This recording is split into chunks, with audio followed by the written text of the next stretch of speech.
Hi students. I hope तुम सब बढ़िया होंगे और मन लगा के पढ़ाई कर रहे होंगे। आप सभी का बीजी शर्मा एजुकेशन क्लासेज में बहुत बहुत स्वागत है। अपन ने जो पिछली क्लास ली थी उसके अंदर एमिनो एसिड पूरा कर लिया था। एमिनो एसिड की संरचना, उनके प्रकार जान लिए थे, उनके नाम जान लिए थे प्रकार के साथ। आज अपन एमिनो एसिड से प्रोटीन का निर्माण कैसे होता है और प्रोटीन की संरचना की बात करेंगे। तो चलो स्टार्ट करते हैं। तो जो प्रोटीन की संरचना है, क्या प्रोटीन की संरचना, आज किसकी बात करेंगे? अपन बात करेंगे प्रोटीन की संरचना। अब जो प्रोटीन की संरचना होती है वो चार प्रकार: प्राइमरी संरचना, प्राथमिक संरचना, द्वितीयक संरचना, तृतीयक संरचना और चतुर्थ संरचना, यानी कि चार प्रकार की संरचना होती है। कौन कौन सी? पहली, यदि पहली अपन बात करें तो होती है प्राथमिक संरचना। प्राथमिक संरचना,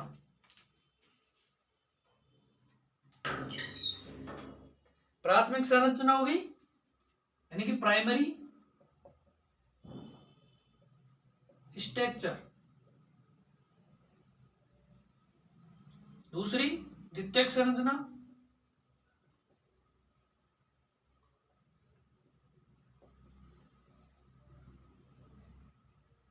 जिसे सेकेंडरी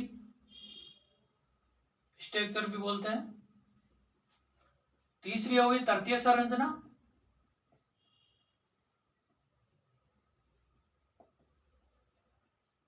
तृतीय संरचना जिसे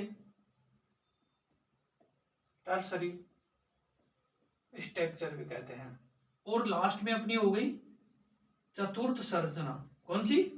चतुर्थ संरचना, यानी कि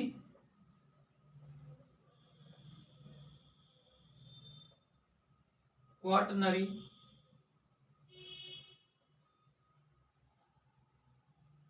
स्ट्रक्चर।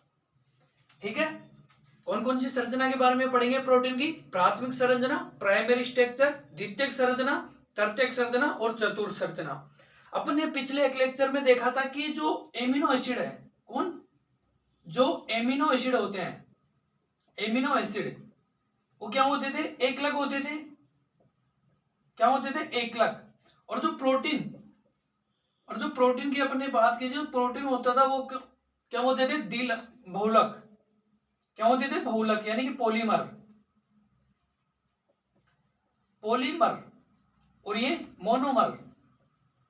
मोनोमर यानी कि जो प्रोटीन था, प्रोटीन किससे बन रहा था? एमिनो एसिड से बन रहा था। बहुत सारे एमिनो एसिड जुड़कर किसका निर्माण कर रहे थे? प्रोटीन का निर्माण कर रहे थे। तो आज अपन एमिनो एसिड से प्रोटीन का निर्माण कैसे होता है उसी के बारे में पढ़ने जा रहे हैं। चलो, तो अपन क्या क्या देखेंगे? प्राथमिक संरचना देखेंगे, द्वितीयक संरचना देखेंगे, तृतीय संरचना देखेंगे और चतुर्थ संरचना देखेंगे। ठीक है जी। अब देखो, अपन बात स्टार्ट करते हैं प्राथमिक संरचना से। किससे? प्राथमिक संरचना से आज अपन प्रोटीन की बात स्टार्ट करते हैं। तो देखो, जब ना प्रोटीन होता है, जो प्रोटीन यानी कि प्राथमिक संरचना क्या हुआ? प्राथमिक संरचना क्या बता दिया प्रोटीन की? देखो, कोई बच्चा जन्म लेता है, शुरू में क्या है? बच्चा जन्म लिया, तो यानी कि प्रोटीन क्या बना? प्रोटीन ने जन्म लिया। प्रोटीन का जन्म होना ही प्राथमिक संरचना कहलाता है। नहीं, जैसे कोई बच्चा जन्म लेता है, उसी प्रकार प्रोटीन का जन्म लेना कहां से स्टार्ट होता है? प्राथमिक संरचना से प्रोटीन जन्म ले लेता है। यानी कि जो प्रोटीन की प्राथमिक संरचना है, अब प्रोटीन जन्म किससे लेगा? एमिनो एसिड से जन्म लेगा। यानी कि एमिनो एसिड मिलकर किसका निर्माण करेंगे? प्रोटीन का निर्माण करेंगे। यानी कि एमिनो एसिड से किसका जन्म होगा? प्राथमिक संरचना, प्रोटीन की प्राथमिक संरचना का निर्माण हो जाएगा। देखो, तो एमिनो एसिड का अपने बहुत सारे एमिनो एसिड लिए। देखो, ये अपना पहला एमिनो एसिड है, तो ये अपना आर जुड़ गया, यानी कि पहला एमिनो एसिड, इधर कौन सा समूह जुड़ जाएगा? इधर जुड़ जाएगा NH2 क्षारीय समूह। और इधर अपना कौन सा समूह आ जाएगा? इधर अपना हाइड्रोजन समूह आ जाएगा। पहला ये हो गया। दूसरा, एमिनो एसिड की बात करें भाई, एमिनो एसिड भिन्न किसके आधार पर होते हैं? R1 के आधार पर। तो R1, R2, R3 अपन ऐसे लगाते जा रहे हैं।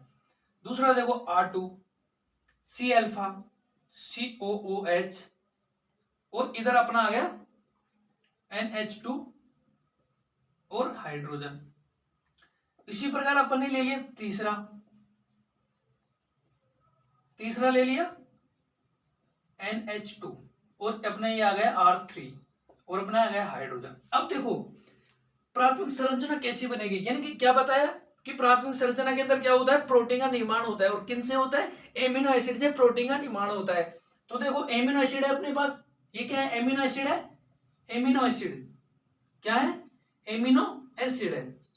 भिन्न प्रकार के हो गए R1 R2 और R3, अलग अलग एमिनो एसिड हो गए, जैसे मिथ्योनिन हो गया, सिस्टीन हो गया, वेलिन हो गया और ट्रिप्टोफेन हो गया, मिथाइल एलिलिन हो गया। ठीक है, ये अपने पास हो गए।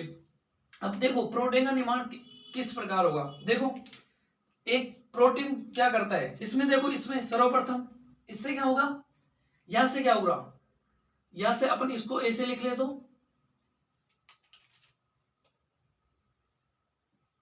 इस प्रकार लिख सकते हैं इसको। ठीक है जी, इसको भी अपन इस प्रकार से लिख सकते हैं। ठीक है, उससे क्या है, समझने में आसानी अपन को हो जाएगी। क्या, उससे प्रोटीन की संरचना समझने में अपन को आसानी पूरी हो जाएगी। देखो अब हुआ क्या, यहां से क्या होगा, एक जल बाहर निकल जाएगा, जल का अणु बाहर निकल जाएगा। भाई अमीनो, अपन ने जब एमिनो एसिड से प्रोटीन की संरचना थोड़े देखा था, तो उसके अंदर क्या कर रहे थे, जल के अणु बाहर निकाल रहे थे। क्या, जल के अणु। इधर भी क्या होगा, जल का अणु बाहर हो जाएगा, इधर जल के अणु बाहर हो गए, इधर जल के अणु बाहर हो गए, इधर क्या हुआ, देखो यहां से क्या हुआ, जल के अणु बाहर हो गई। तो अपन इसको एक साथ लिख सकते हैं कि क्या हुआ, जल के अणु बाहर। ठीक है, जल के अणु बाहर, माइनस यानी कि बाहर निकल रहे हैं। अब देखो जल के अणु बाहर निकलने से अब किस प्रकार की स्ट्रक्चर बनी, देखो इधर देखो, इधर H2N C अल्फा, ये अपना हाइड्रोजन आ गया और उधर आ गया अपना R1। ठीक है, इधर क्या हुआ, OH तो बाहर निकल गया, हाइड्रोजन के साथ जुड़कर जल तो बाहर निकल गया, बचा क्या CO। ठीक है जी, CO।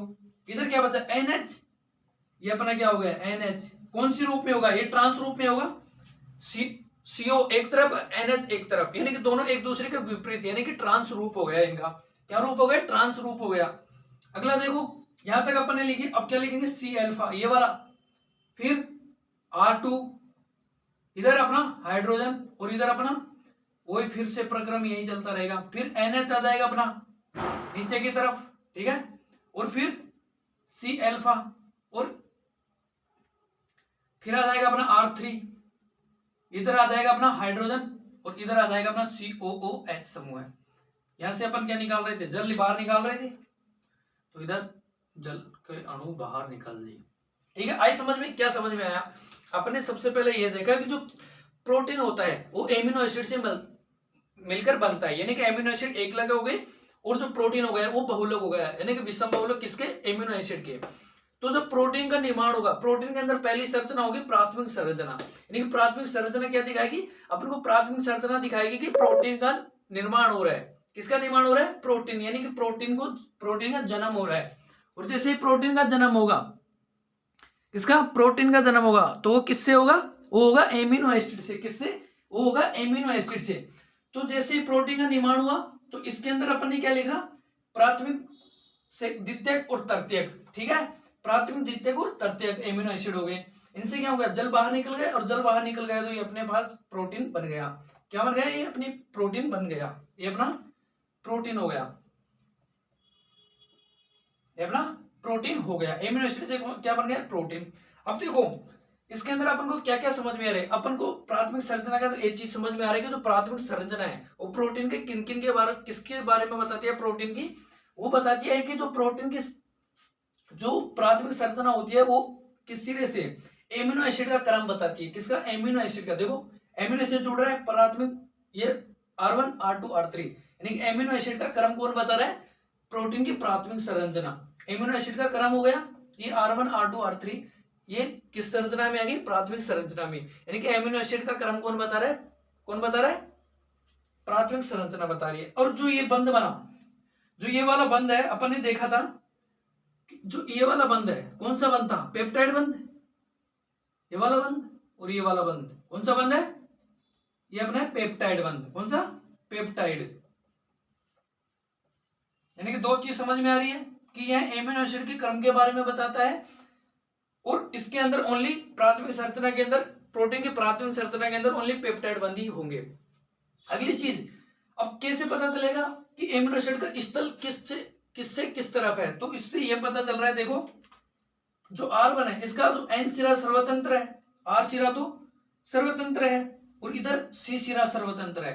यानी कि N सिरे से किस सिरे की ओर? C सिरे की ओर। N सिरे से C सिरे की ओर एमिनो एसिड के क्रम का स्थल पता चलता है प्राथमिक संरचना के अंदर, और प्राथमिक संरचना के अंदर प्रोटीन के अंदर पेप्टाइड बंध ही उपस्थित होते हैं। तो अपन इसको लिख लेते हैं, ठीक है, इसका स्क्रीनशॉट आप ले लो, ठीक है। अब देखो अपने क्या देखा, अपने लिख लेते हैं यहाँ पे कि जो प्राथमिक संरचना है वो एमिनो एसिड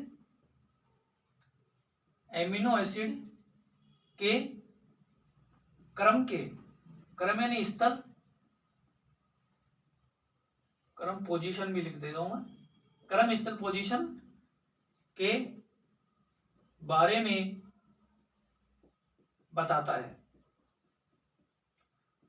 बताती है। प्राथमिक संरचना किसके बारे में बता रहे हैं? एमिनो एसिड के क्रम के पोजीशन के बारे में बताती है। किसके अंदर? प्रोटीन के अंदर। दूसरी चीज अपन ने क्या देखी? दूसरी चीज यह देखी किस सिरे से? एन सिरे से सी सिरे की ओर। किस सिरे से? एन सिरे से सी सिरे की ओर प्रोटीन की प्राथमिक संरचना के बारे में बताती है, एमिनो एसिड के क्रम के बारे में। तीसरी चीज अपन ने यह देखी इसके अंदर कि इसके अंदर कौन से बंध उपस्थित होंगे? इसके अंदर ओनली पेप्टाइड है। कौन से? पेप्टाइड बॉन्ड उपस्थित होंगे। कौन से बंध? पेप्टाइड बॉन्ड उपस्थित होंगे, ठीक है। आई बात समझ में?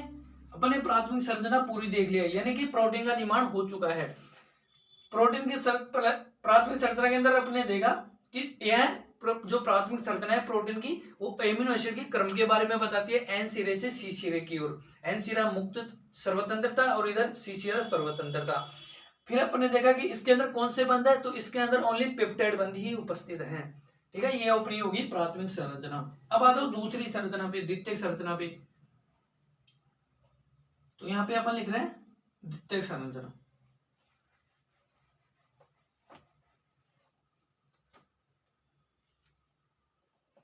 इधर आओ, ये अपनी हो गई द्वितीयक या सेकेंडरी।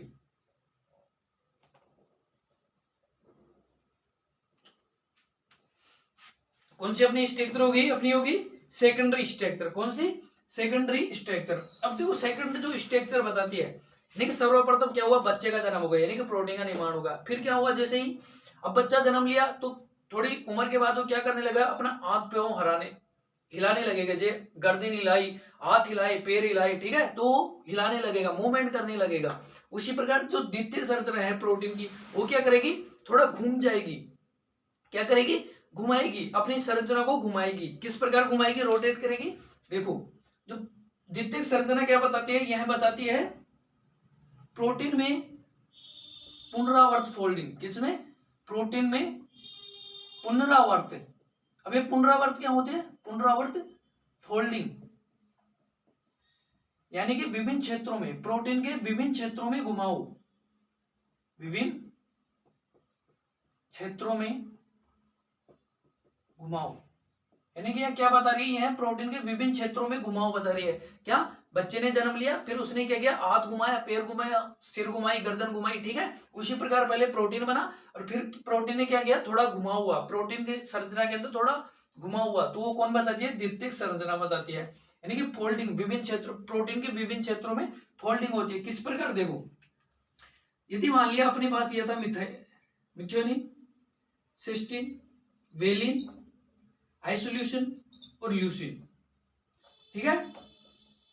ये अपनी प्रोटीन की संरचना थी। अभी अपने देखी ये प्रोटीन की संरचना थी, ये प्राथमिक संरचना थी। प्राथमिक संरचना क्या दिखा रखी थी? प्राथमिक संरचना दिखा रही थी एमिनो एसिड का क्रम। तो ये अपना एमिनो एसिड का क्रम हो गया। अब देखो इसको अपन इस प्रकार बनाए, इस संरचना को यदि अपन इस प्रकार बनाए,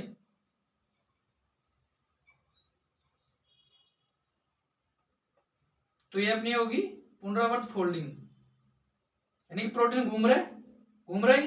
देखो यहाँ पे घूम गया, यहाँ पे क्या है, प्रोटीन घूम गया, यहाँ पे क्या हुआ, अपना प्रोटीन देखो, यहाँ पे क्या हुआ, अपना प्रोटीन घूम गया इस प्रकार और इस प्रकार, यहाँ पे घूम गया। तो इसको क्या बोल रहे हैं, यानी कि विभिन्न क्षेत्रों में घुमाओ, प्रोटीन की पुनरावर्त फोल्डिंग, यानी विभिन्न क्षेत्रों में घुमाओ। ये घूम रहा है प्रोटीन, ठीक है। अब जो अपना प्रोटीन ये घूम रहा है, विभिन्न क्षेत्रों में घुमाव दर्शा रहे, यानी कि प्रोटीन घूम रहा है। तो किसके कारण घूम रहा है, इसका कारण है, जो इसका कारण है वो है हाइड्रोजन बंध। कौन सा बंध, हाइड्रोजन, हाइड्रोजन बॉन्डिंग के कारण, हाइड्रोजन बॉन्डिंग के कारण यह घुमाव उत्पन्न हो रहा है। किसके अंदर, प्रोटीन की द्वितीयक संरचना के अंदर यह घुमाव उत्पन्न हो रहा है। तो प्रोटीन की द्वितीय संरचना अपन को क्या दिखा रही है, प्रोटीन की द्वितीय संरचना दिखा रही है कि प्रोटीन के अंदर जगह जगह पर घुमाव उत्पन्न हो जाएंगे, वो अपनी प्रोटीन की द्वितीयक संरचना हो जाएगी। और किसके कारण, मुख्य रूप से हाइड्रोजन बॉन्डिंग के कारण, हाइड्रोजन बॉन्डिंग के कारण। अब देखो जो सेकेंडरी स्ट्रक्चर होती है उसके दो प्रकार है,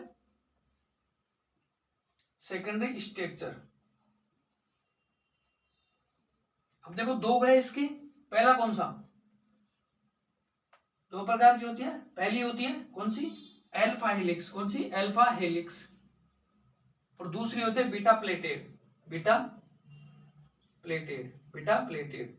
अब जो अल्फा हेलिक्स होता है, क्या होता है, अल्फा हेलिक्स, तो अल्फा हेलिक्स के अंदर जो देखा जाता है, तो क्या देखा जाता है, ये ओनली जो अल्फा हेलिक्स होते हैं वो एक ही श्रृंखला की मध्य बनती है। कौन सी, एक ही श्रृंखला की मध्य बनती है।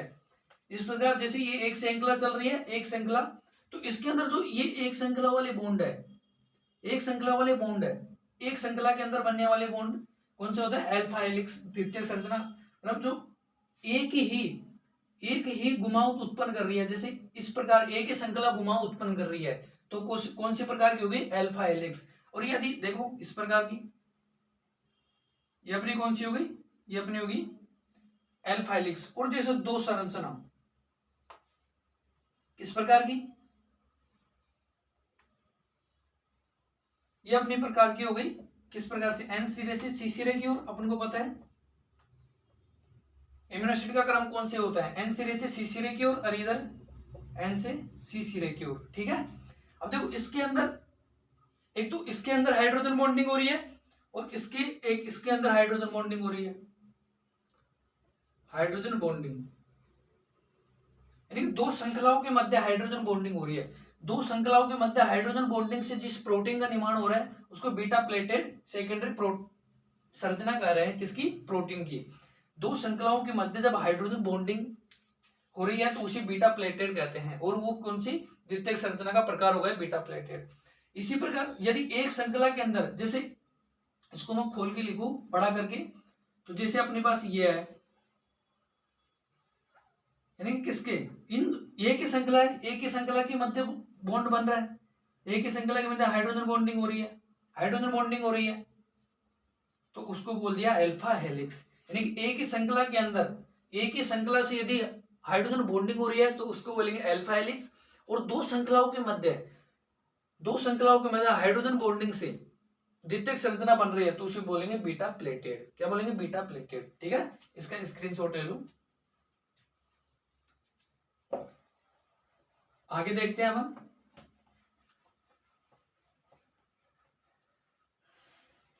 आगे अपन यहां से देखें कि जो सेकेंडरी स्ट्रक्चर थी, सेकेंडरी स्ट्रक्चर, अब सेकेंडरी के अंदर अपन ने देख लिया था, एक तो देखा था अल्फा हेलिक्स और दूसरा देखा था बीटा प्लेटेड। कौन सा, बीटा प्लेटेड। अब जो अल्फा हेलिक्स होता है, जो अल्फा हेलिक्स होता है उसके अंदर अपन ने कौन सा देखा था, एक ही श्रृंखला के मध्य थी, तो एक ही श्रृंखला के अंदर यदि हाइड्रोजन बॉन्डिंग हो रही है तो उस बॉन्ड को अपन क्या बोलेंगे, उस बॉन्ड को बोल देंगे अपना इंट्रा, यानी कि एक के अंदर ही हो रही है तो इंट्रा मोलिकुलर, एक ही प्रकार के अणु के मध्य, यदि एक ही श्रृंखला है तो एक ही प्रकार के अणु के मध्य हो रही है वो, तो इंट्रा मोलिकुलर हाइड्रोजन बॉन्डिंग, उसी प्रकार ये बीटा प्लेटलेट दो अलग अलग श्रृंखलाओं के मध्य हो रही है, यानी कि अलग अलग अणुओं के मध्य हो रही है, तो इसको क्या बोल देंगे अपन? Intermolecular hydrogen bonding. ठीक है, ओके जी। अब जो इसका जो अल्फा हेलिक्स अपन को जो सजीवों के अंदर अल्फा हेलिक्स देखी जाती है वो किस प्रकार की किस रूप में देखी जाती है? वो जो हमेशा जो सजीवों में अल्फा हेलिक्स देखी जाती है वो किस रूप में? वो right handed right hand helix के रूप में देखी जाती है। यानी कि राइट हैंड हेलिक्स क्या हो गया? अभी अपन ने घुमाई थी किस प्रकार? इस प्रकार की घुमाई थी, तो यानी कि दो प्रकार से होती है, एक तो होती है राइट हैंडेड और एक होती है लेफ्ट हैंडेड। यानी कि राइट हैंडेड कौन सी होगी? जैसे अपनी घड़ी है वो क्लॉकवाइज दिशा में घूम रही है, जो घड़ी है जो क्लॉकवाइज दिशा में घूम रही है, तो वो तो कौन सी होगी? राइट हैंडेड हो गई। और जो घड़ी विपरीत दिशा में घूम जाएगी तो उसको बोलेंगे लेफ्ट हैंडेड। तो जो द्वितीय संरचना प्रोटीन की जो द्वितीय संरचना सजीवों के अंदर पाई जाती है वो किस रूप में पाई जाती है? वो पाई जाती है राइट हैंडेड हेलिक्स के रूप में पाई जाती है। ठीक है, यहां तक आई बात समझ में? अब अपन इसके ये कौन गए? इंटर मोलिकुलर हाइड्रोजन बॉन्डिंग के कारण यदि अपन एग्जाम्पल की बात करें, किसकी एग्जाम्पल की? तो इसके एग्जाम्पल क्या हो गए? इसके हो गए अल्फा केराटिन। क्या हो गए? इसके जो एग्जाम्पल हो गए वो कौन से हो गए? अल्फा केराटिन हो गए। कौन से? Alpha keratin. अल्फा केराटिन किस किस में पाए जाते हैं? नाखून और बालों में। इसका जो एग्जाम्पल की अपन बात करें तो कौन सा हो गया? सिलिक फाइब्रियन यानी कि मकड़ी का जो जाल होता है नाखून और अपने जो बालों में, अल्फा केराटिन पाया जाता है। अल्फा केराटिन प्रोटीन की द्वितीयक संरचना, और सिलिक फाइब्रोन यानी कि जो मकड़ी का जाला होता है, मकड़ी का जाला होता है उसके अंदर कौन सी? इंटरमोलिकुलर हाइड्रोजन बॉन्डिंग होती है और उसके बीटा प्लेटेड सेकेंडरी स्ट्रक्चर होती है। और जो सहतूत आता है, सहतूत का जो कीड़ा आता है वो भी क्या करता है, मतलब रुई का जो धागा आता है उसके अंदर भी जो अपना ये बीटा प्लेटेड संरचना होती है। आई बात समझ में? ये अपना हो गया द्वितीयक संरचना भी पूरी होगी। नहीं, प्राथमिक संरचना के अंदर अपन ने क्या देगा? प्राथमिक संरचना के अंदर देगा कि प्रोटीन का जन्म हुआ। किससे जन्म हुआ? एमिनो एसिड से जन्म हुआ। तो सर्वप्रथम प्रोटीन का जन्म हो गया, तो उसके अंदर अपन को पता चला कि जो प्रोटीन के अंदर जो एमिनो एसिड का क्रम है उसके बारे में पता चला, एन सिरे से सी सिरे की ओर पता चला। और उसके अंदर कौन से बॉन्ड है? उसके अंदर थे पेप्टाइड बॉन्ड। और इसके अंदर जो द्वितीयक संरचना थी, फिर निर्माण किससे हुआ? प्राथमिक संरचना से द्वितीयक संरचना का निर्माण हुआ। फिर द्वितीयक संरचना के अंदर अपने देखा कि प्रोटीन थोड़ा क्या कर रहा है? घूम रहा है। यानी कि जैसे बच्चे ने जन्म लिया, गर्दन घुमाई, हाथ घुमाई, पैर घुमाई, उसी प्रकार प्रोटीन भी क्या कर रहा है? घूम रहा है, विभिन्न क्षेत्रों में घुमाव उत्पन्न हो रहा है। तो हो गई द्वितीयक संरचना। अब द्वितीयक जो संरचना होती है वो दो प्रकार से, अल्फा हेलिक्स और बीटा प्लेटेड। जो अल्फा हेलिक्स था उसके अंदर एक ही श्रृंखला के मध्य हाइड्रोजन बॉन्डिंग हो रही थी, तो इसलिए उसको अपन बोल दिया इंट्रामोलिकुलर हाइड्रोजन बॉन्डिंग। और बीटा प्लेटेड के अंदर क्या हो रहा था? दो श्रृंखलाओं के मध्य अलग अलग हाइड्रोजन बॉन्डिंग हो रही थी, अलग अलग श्रृंखलाओं के मध्य, तो उसको बोल दिया इंटरमोलिकुलर हाइड्रोजन बॉन्डिंग। फिर अपन ने देखा जो कि जो सजीवों के अंदर, अब जो अल्फा हेलिक्स के भी दो रूप थे, एक तो होता था राइट हैंडेड हेलिक्स यानी कि जो घड़ी की क्लॉकवाइज दिशा में घूम जाए, और वो होता है जो घड़ी की एंटी क्लॉकवाइज दिशा में घूम जाए, घड़ी की विपरीत दिशा में घूम जाए। तो जो अपने सजीव के अंदर जो अल्फा हेलिक्स की जो संरचना पाई जाती है वो राइट हैंडेड हेलिक्स के रूप में पाई जाती है। ठीक है, और फिर अपने एग्जाम्पल देखिए अल्फा केराटिन जो नाखून और बालों में उपस्थित होता है, और बीटा प्लेटेड के एग्जाम्पल देखिए सिलिक फाइब्रियन जो मकड़ी के जाले के अंदर उपस्थित होता है। है बात समझ में? ठीक है, स्क्रीनशॉट ले सकते हो। अब देखो जी, जो सेकेंडरी स्ट्रक्चर होती है, ये तो अपन ने देख लिया भाई, सेकेंडरी स्ट्रक्चर के दो प्रकार होते हैं। पर जो सेकेंडरी स्ट्रक्चर होती है वो फोल्डिंग के आधार पर भी दो प्रकार की हो सकती है। कैसे? फोल्डिंग के आधार पर दो प्रकार की होती है। कैसे? देखो, जो सेकेंडरी स्ट्रक्चर होता है यानी कि द्वितीयक जो प्रोटीन होता है, द्वितीयक जो संरचना होती है प्रोटीन की, वो प्रोटीन जो फोल्डिंग होता है, या अपन इस प्रकार लिखे, प्रोटीन फोल्डिंग के आधार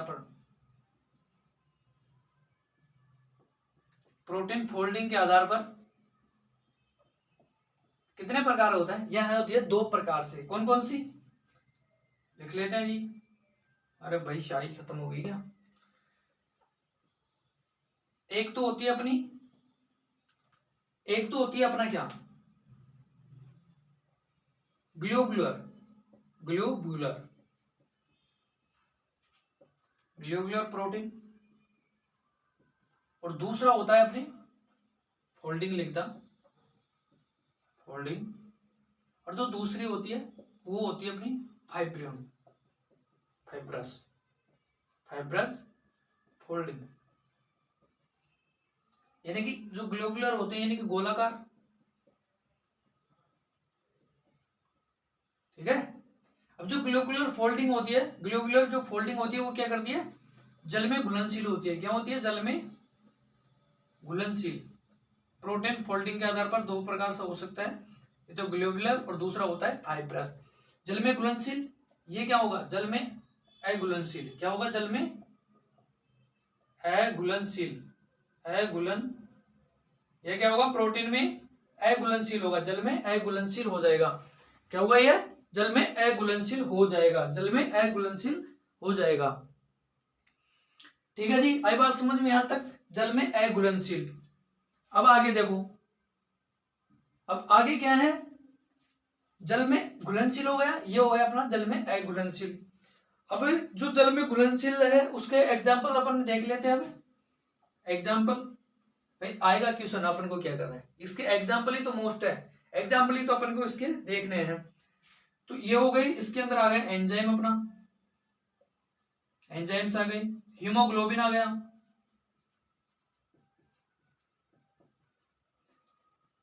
मायोग्लोबिन आ गया, और एंटीबॉडी आ गई। इधर अपना क्या आ गया? इधर अपना आ गया कोलेजन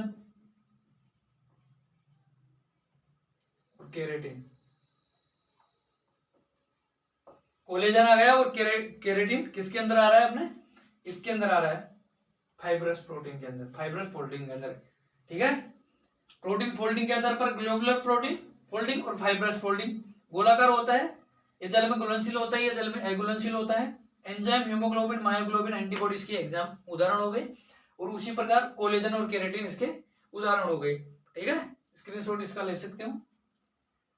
ओके जी, इसी के साथ अपनी प्रोटीन की जो द्वितीय संरचना है वो भी अपनी खत्म हो गई। अब अपन बात करते हैं प्रोटीन की तृतीय संरचना के अंदर।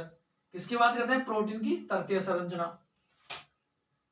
प्रोटीन की तृतीय, तृतीयक यानी कि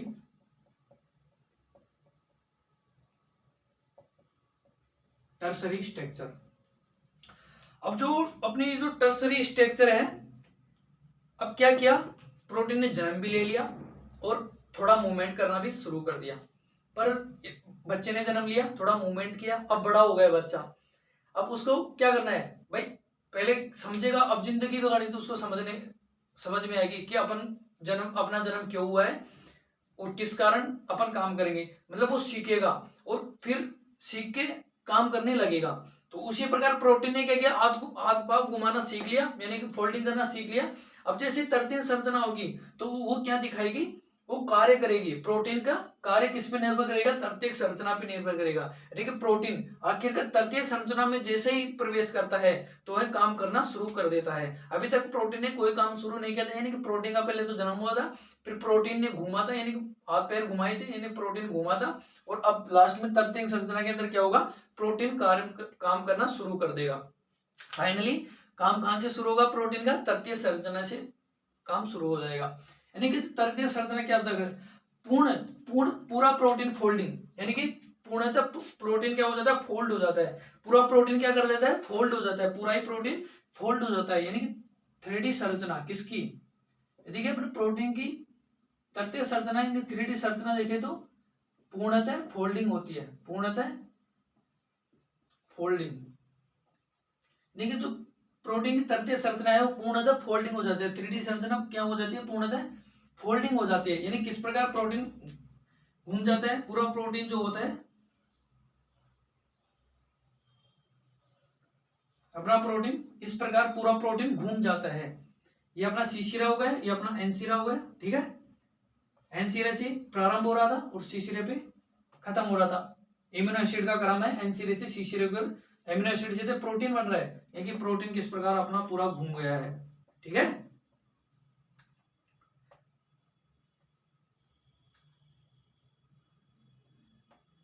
ये अपना प्रोटीन पूरा घूम चुका है और इसी संरचना को प्रोटीन की पूर्णतः फोल्डिंग, प्रोटीन पूर्ण 3D संरचना पूर्णतः इसको लिखे पूर्णतः फोल्डिंग प्रोटीन की,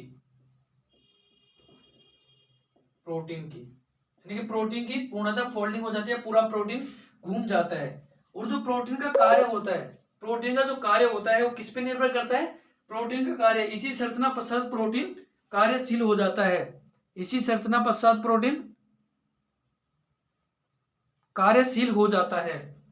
कौन सी संरचना के पश्चात, तृतीय संरचना के पश्चात ये प्रोटीन कार्यशील हो जाता है, यानी कि 3D संरचना।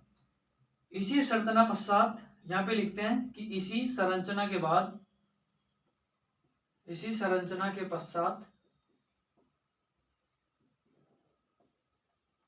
प्रोटीन कार्य करना शुरू करता है, शुरू करता है। इसी संरचना के पश्चात, यानी 3D संरचना के पश्चात ये प्रोटीन कार्य करना शुरू करता है, प्रोटीन कार्य करना शुरू करता है। यानी कि प्रोटीन का कार्य कौन सी संरचना पे निर्भर कर रहा है, प्रोटीन का जो कार्य होता है, प्रोटीन का कार्य तृतीयक संरचना पे निर्भर करता है, संरचना पर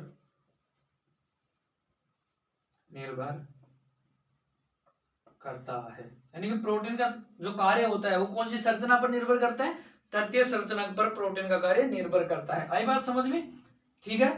और इसके अंदर जो बॉन्ड है, बॉन्ड कौन कौन से पाए जा रहे हैं तृतीय संरचना के अंदर, हाइड्रोजन बॉन्ड, वांडरवाल बॉन्ड जो सबसे कमजोर बंदा है, van der Waal bond,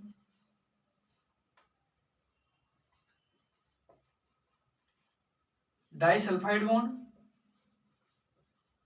disulphide bond, disulphide bond हो गया। और कौन से बॉन्ड होते हैं, और इसके अंदर जो हाइड्रोजन बॉन्ड हो गया, वांडरवाल बॉन्ड हो गया, डाइसल्फाइड बॉन्ड, हाइड्रोफोबिक बॉन्ड भी होता है, हाइड्रोफोबिक, यानी हाइड्रो मानी जल और फोबिक मानी डर लगा, हाइड्रोफोबिक, हाइड्रोफोबिक इसके अंदर बॉन्ड हो जाता है। कौन कौन से बॉन्ड हो गए, हाइड्रोजन बॉन्डिंग, वांडरवाल बॉन्ड हो गया, डाइसल्फाइड बॉन्ड हो गया, हाइड्रोफोबिक बॉन्ड हो गया, ठीक है। तृतीय संरचना के अंदर ये बॉन्ड हो जाते हैं और तृतीय संरचना के बाद ही प्रोटीन क्रियाशील होता है, प्रोटीन काम करना शुरू कर देता है। यानी कि मुख्य रूप से प्रोटीन का कार्य किस पे निर्भर करता है, तृतीय संरचना पे निर्भर करता है, ठीक है जी। ओके, स्क्रीनशॉट ले लो, मैं मिटा। अब अपनी जो लास्ट वाली संरचना बची है वो अपनी बची है फोर्थ संरचना, यानी कि चतुर्थ संरचना। कौन सी, चतुर्थ संरचना, चतुर्थ यानी कि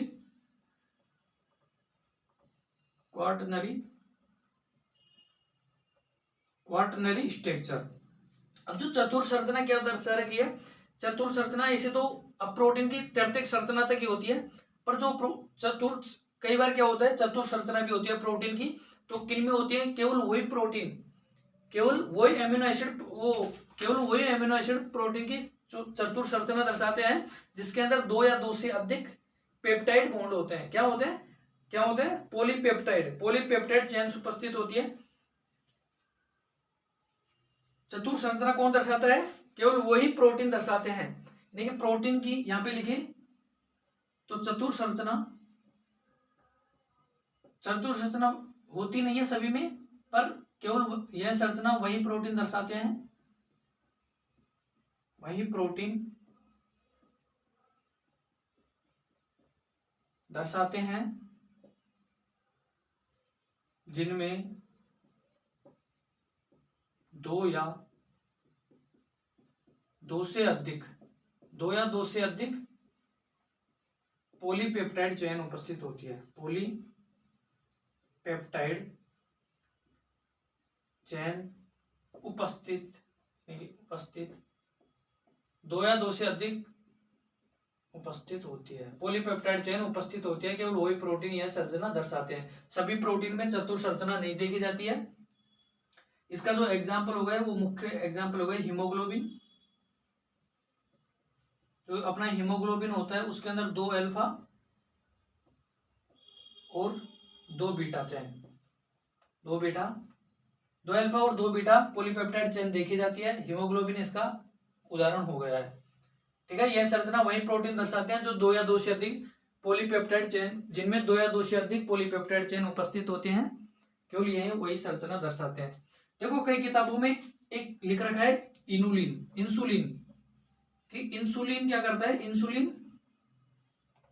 इंसुलिन में ए व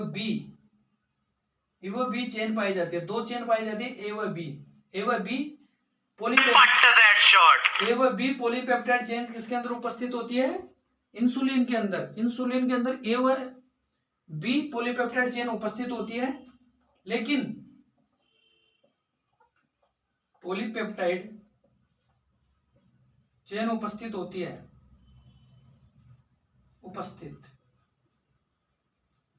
लेकिन यहां देखो नोट करके लिख रहा हूं मैं, लेकिन यह तृतीयक संरचना ही दर्शाता है, तृतीयक संरचना ही दर्शाता है। और क्यों दर्शाता है तृतीयक संरचना, वो इसका कारण यह है कि जो इसके अंदर जो बॉन्डिंग होता है, ए और बी पॉलीपेप्टाइड के अंदर जो बॉन्डिंग होती है वो कौन सी होती है, डाइसल्फाइड बॉन्ड। और जो डाइसल्फाइड बॉन्ड था वो किसका उदाहरण था, जो डाइसल्फाइड बॉन्ड था वो किसका उदाहरण था, वो था अपना तृतीयक संरचना का। इसलिए यह इंसुलिन के अंदर ए व बी पॉलीपेप्टाइड चेन होते हुए भी यह ओनली तृतीयक संरचना का उदाहरण है, तृतीयक संरचना होती है। और इसके अंदर क्यों होती है, क्योंकि इसके अंदर डाइसल्फाइड बॉन्ड ही उपस्थित थे, इस कारण यह इंसुलिन तृतीयक संरचना ही दर्शाता है, ये कभी भी चतुर संरचना नहीं दर्शाता। इसी के साथ अपन ने प्रोटीन की संरचना की बात कर ली, प्राथमिक संरचना, द्वितीयक संरचना, तृतीयक संरचना और चतुर्थ संरचना। अपने पहली बार देखा कि जो प्रोटीन का पहले जन्म हुआ एमिनो एसिड से, यानी जो एमिनो एसिड से जैसे ही जन्म हुआ तो प्राथमिक संरचना बनी। उसके अंदर अपन को एमिनो एसिड के क्रम के बारे में पता चला, एन सिरे से सी सिरे की ओर, और उसके अंदर ओनली पेप्टाइड बनते। फिर अपन ने देखा कि जैसे ही प्रोटीन घूमने लगा तो द्वितीयक संरचना का निर्माण हुआ, और द्वितीयक संरचना किसके कारण, हाइड्रोजन बॉन्डिंग के कारण। फिर अपन को पता चल कि जो तृतीयक संरचना है उसी के बाद प्रोटीन क्रियाशील होगा, यानी कि प्रोटीन का काम करना शुरू होगा कौन सी संरचना के बाद, तृतीयक संरचना के बाद। तृतीयक संरचना के अंदर van der Waal bond, hydrogen bond, hydrophobic bond, disulphide bond उपस्थित थे। फिर चौथी जो चतुर्थ संरचना थी वो सारे प्रोटीन चतुर्थ संरचना नहीं दर्शाते, केवल वही प्रोटीन चतुर्थ संरचना दर्शाते हैं जिनके अंदर 2 या 2 से अधिक पॉलीपेप्टाइड चेन उपस्थित होती है। और जो इसका मुख्य एग्जाम्पल है वो अपना हीमोग्लोबिन है, इसके अंदर 2 अल्फा और 2 बीटा चेन उपस्थित होती है। अगला नोट डाल के अपन ने लिखा कि जो इंसुलिन होता है, इंसुलिन के अंदर ए और बी पॉलीपेप्टाइड चेन उपस्थित होती है, ए और बी, लेकिन यह तृतीयक संरचना का उदाहरण होता है क्योंकि इसके अंदर डाइसल्फाइड बॉन्ड उपस्थित होता है। तो यह चतुर्थ संरचना नहीं होगा, यह ओनली डाइसल्फाइड बॉन्ड होने के कारण तृतीयक संरचना का ही उदाहरण माना जाएगा। इसी के साथ अपनी क्लास पूरी करते हैं, और जो अगली क्लास होगी अब उसके बारे में अपन प्रोटीन के कार्य जानकर प्रोटीन को समाप्त कर देंगे और फिर एंजाइम्स के बारे में जानना शुरू करेंगे। ओके, ठीक है।